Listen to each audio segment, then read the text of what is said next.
Buenos días. Mi nombre es José Juan Aro y se presentaron con mi título en inglés y eso no lo entiende nadie. Yo me encargo del negocio mayorista y de los asuntos públicos en Telefónica Hispanoamérica. Ese es mi trabajo. A partir del año 2019, Telefónica creó una unidad de negocios especializada en Hispanoamérica. Hispanoamérica es una región que en nuestra operación gestiona 8 países, desde México hasta Argentina, pasando por Colombia, Ecuador, Perú, Uruguay. Y tuvimos que pensar cómo enfrentábamos los retos de nuestra región. Desde el año 2019 decidimos dar un giro estratégico en nuestra compañía y hemos aprendido algunas cosas sobre cooperación. Hemos aprendido algunas cosas sobre cómo construir alianzas y cómo ser capaces de acometer el reto de la conectividad, de la inclusión digital, de un modo distinto. Y lo que quiero hacer el día de hoy es compartir con ustedes dos cosas. En primer lugar, nuestra experiencia. ¿Qué cosa hemos hecho?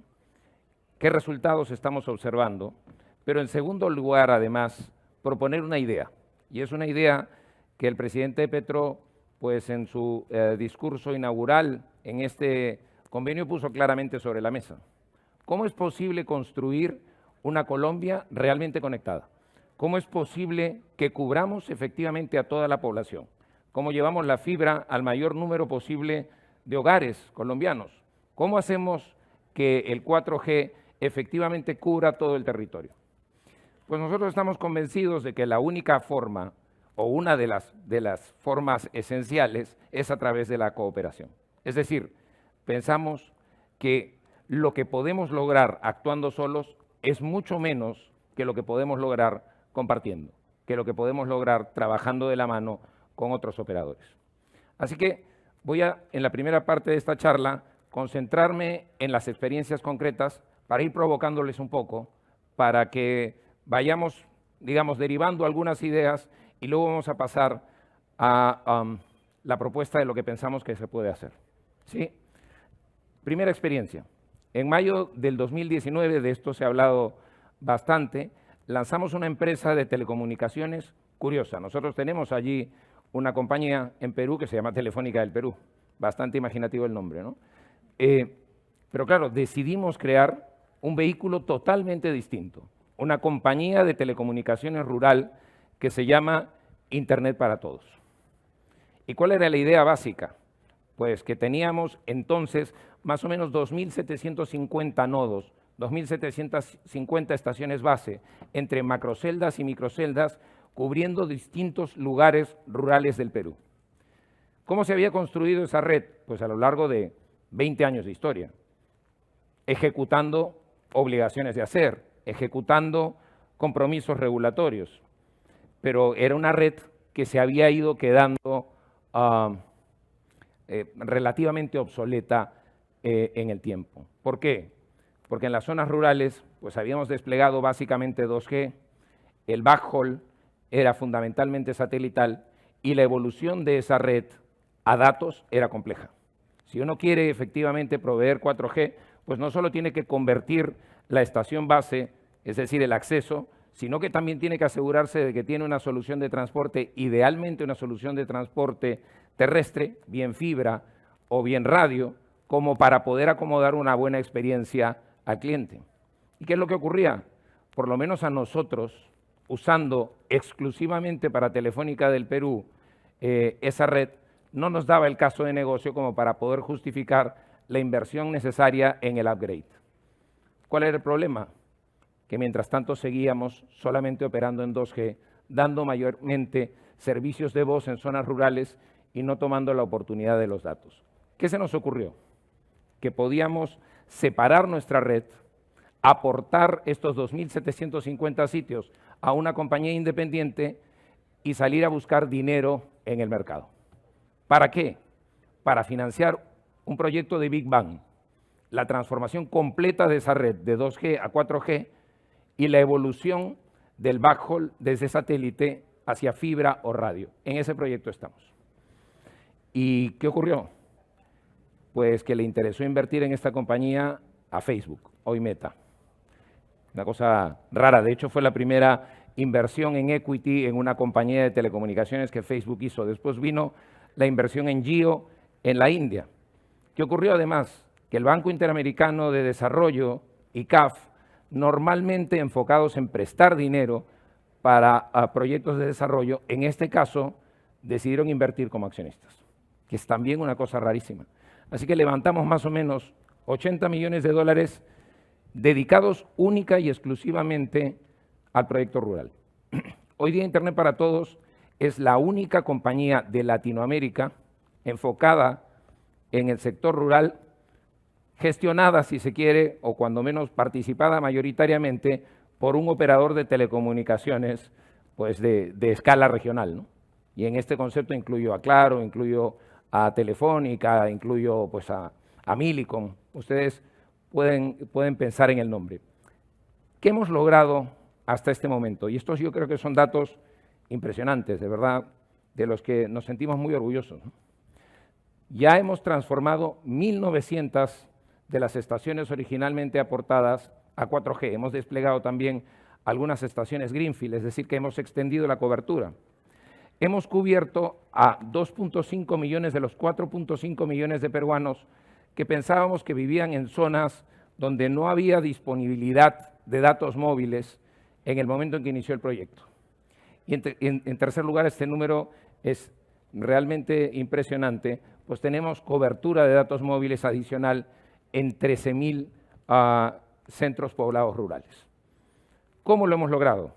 En primer lugar, consiguiendo el dinero, el financiamiento de otros agentes, pero en segundo lugar, poniendo la red a disposición del mercado. Hoy día son clientes de esta red, no solamente Telefónica, sino también Entel y Claro. Primer caso, compartiendo podemos lograr extender la cobertura de lo alcanzable en el mundo rural. Segundo caso, en México enfrentábamos un problema cuando iniciamos la operación de Telefónica Hispanoamérica. Nuestro problema era que teníamos más o menos 10% del tráfico en un país inmenso, donde operábamos más de 10.000 estaciones bases propias y donde el precio del espectro era absolutamente excesivo. Era tan excesivo que logramos después de muchos años convencer al regulador de que estábamos diciendo lo correcto y el regulador se ocupó en adelante, no la industria, de decirle a la Secretaría de Hacienda, al Ministerio de Economía y Finanzas, oye, el precio del espectro en México es caro, hay que bajarlo. Pero la Secretaría de Hacienda nunca lo bajó. ¿Qué tuvimos que hacer? Decidir que no podíamos pagar esos precios de espectro y tomar una decisión, yo diría que un poco loca, ¿no? Que fue decir, ¿qué pasa si nos imaginamos que tenemos un operador móvil gestionando 20 millones de clientes sin espectro? ¿Qué pasa si le devolvemos el 100% del espectro al gobierno? No solo porque no lo podemos pagar, sino como testimonio de que siempre hemos dicho la verdad, que ese precio no nos permite tener un negocio sostenible. Esto es importante además porque una cosa semejante está pasando el día de hoy en Colombia en relación con los precios de espectro. Y dijimos, bueno, si devolvemos el espectro, ¿ahora cómo operamos la red? Y la idea era, pues tenemos que tener una red compartida con otro operador. Empezamos a conversar con todos los operadores de México y en noviembre del 2019 firmamos un acuerdo mayorista, el acuerdo mayorista más grande de América Latina, con AT&T. Y decidimos que AT&T sería en adelante quien atendería a nuestros clientes. Buen negocio para nosotros, porque lo que le pagamos anualmente a AT&T, que es realmente una suma muy importante, sin embargo es menor que el costo de operación propia, incluyendo el espectro que habríamos tenido que enfrentar si seguíamos con el modelo de red única.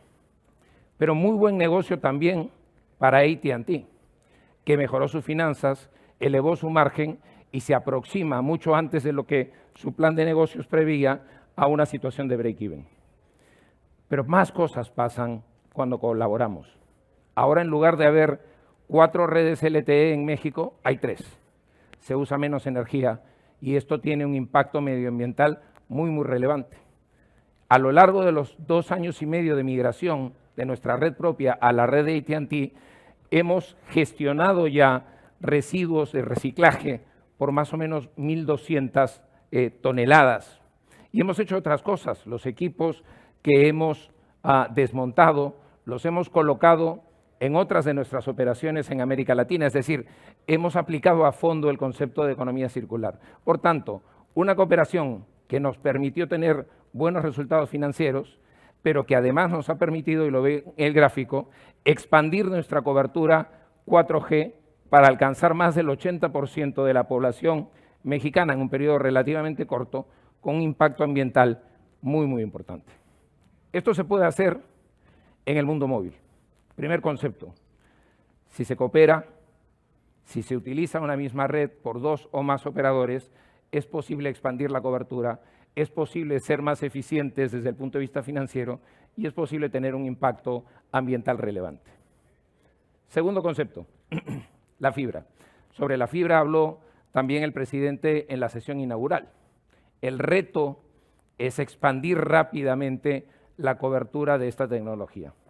Y nuevamente encontramos que hay apetito en el mercado por vehículos neutros capaces de atender no solamente a Telefónica, sino poner a disposición del mercado pues esa fibra.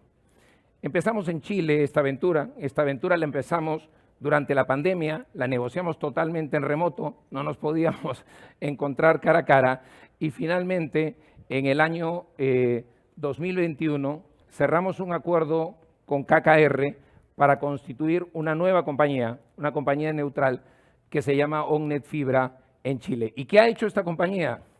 Algo que es impensable o que sería impensable en otros contextos.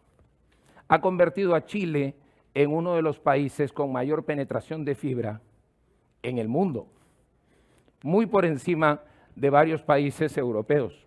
Ya tenemos el día de hoy 3.3 millones de hogares cubiertos en Chile, que es alrededor del 70% de los hogares chilenos, y estamos ofreciendo velocidades simétricas del orden de los 900 megas. Pero además hemos sido reconocidos por UCLA como la fibra, digamos, como la banda ancha más confiable y de mejor calidad en Chile. Gracias a la cooperación hemos logrado alterar significativamente los datos de penetración del servicio.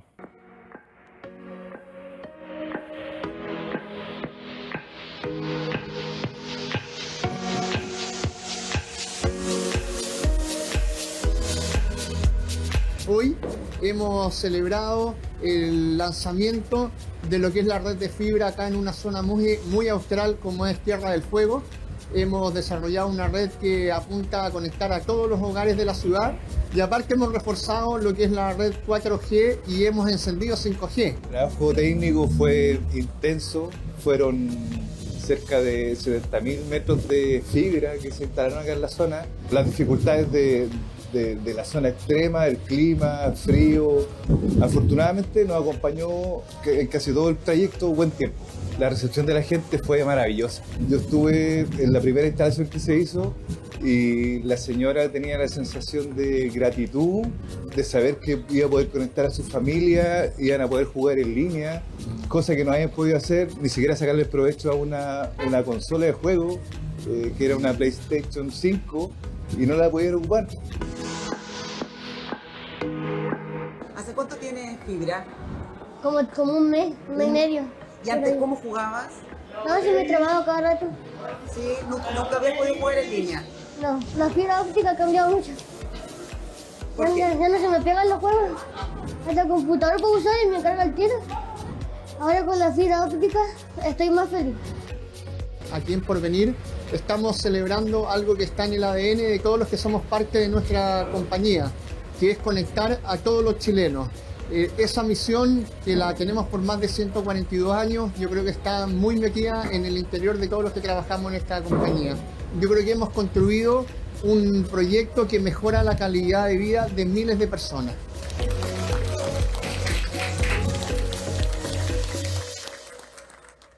Instalar fibra no en una gran ciudad, sino en una localidad apartada situada en el extremo sur del continente. ¿Cómo es posible aspirar a hacer una cosa de este estilo? Veamos qué es lo que estamos haciendo en Colombia, donde también lanzamos OnNet Fibra este año. En primer lugar, OnNet se ha convertido en la mayor compañía de fibra de Colombia, la que despliega más aceleradamente. Desplegamos 140.000 hogares pasados el día de hoy cada mes. Estamos comercializando 40.000 hogares conectados cada mes. Y la verdad es que los niveles de satisfacción con nuestro servicio nos impresionan.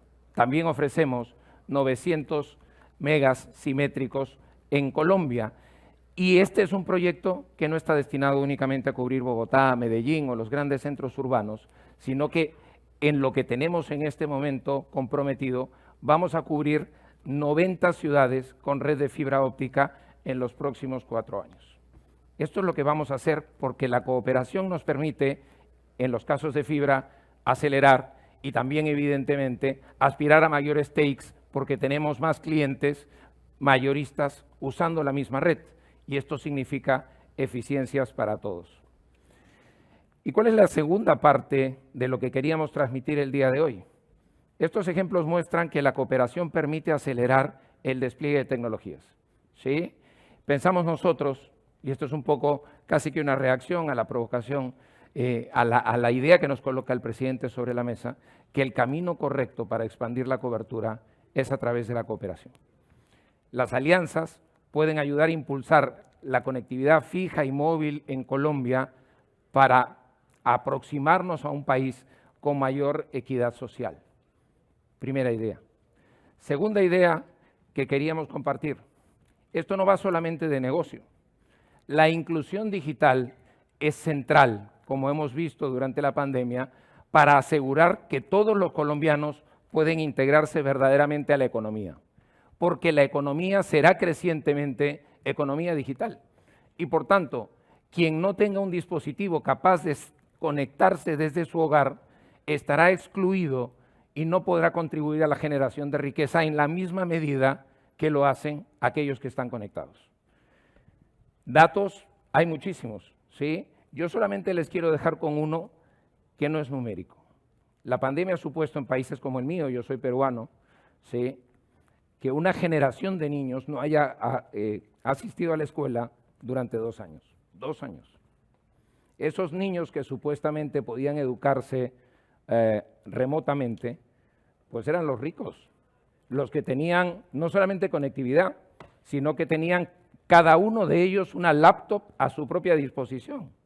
Imagínense una familia con 4 hijos y un móvil durante la pandemia.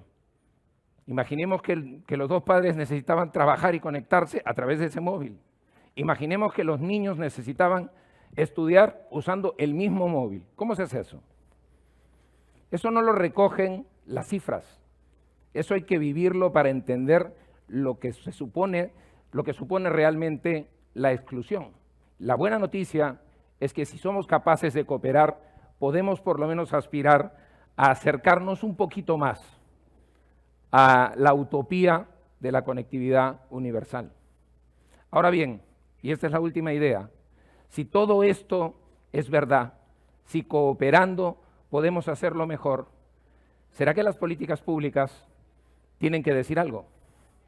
Por supuesto, ¿sí? En primer lugar, aunque parezca increíble, y algún ejemplo ha habido en Colombia, otros hemos visto en Chile, ¿sí?, las autoridades de competencia muchas veces no entienden o no son favorables a todo tipo de compartición. A veces nos dicen, oiga, eso que quiere usted hacer es anticompetitivo. Pues hay que revisar las políticas de competencia y hay que priorizar el objetivo que queremos maximizar. ¿Queremos maximizar la competencia en las zonas urbanas donde existe la cobertura? ¿O queremos maximizar la cobertura para que la aspiración de competencia también se pueda trasladar a las zonas que el día de hoy no están cubiertas? En segundo lugar, tenemos que insistir en que es un sinsentido que se quiera obligar a los operadores a expandir la cobertura y al mismo tiempo pagar unos precios de espectro que no tienen sentido ninguno.